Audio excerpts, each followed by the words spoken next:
নামাজ পড়তে টাকা লাগে না, নামাজ পড়তে ধনী হওয়া লাগে না, নামাজ পড়তে ফর্সা হওয়া লাগে না, নামাজ পড়তে হাত পা থাকা জরুরি নয়, নামাজ পড়তে প্রতি ওয়াক্তে গোসল করা জরুরি নয়, নামাজ পড়তে দিনক্ষণ অপেক্ষা করে জেগেই থাকতে হবে, বসেই থাকতে হবে, দাঁড়িয়েই থাকতে হবে, কতক্ষণ ঘন্টার পর ঘন্টা তওয়াফ করতে হবে, এই ধরনের কোনো শর্ত নেই।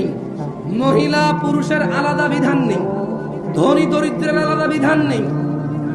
অথবা তারা যারা সালাতকে ত্যাগ করেছে, আল্লাহর নবী বলছে ইসলামের স্তম্ভ পাঁচটি: আল্লাহকে সাক্ষী দেওয়া, ওনার রাসূলকে সাক্ষী দেওয়া এবং সালাত প্রতিষ্ঠিত করা, সমর্থবান যাকাত দেওয়া, সমর্থবান হজ করা।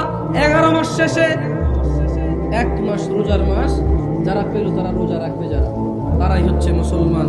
এটা হচ্ছে ইসলামের স্তম্ভ।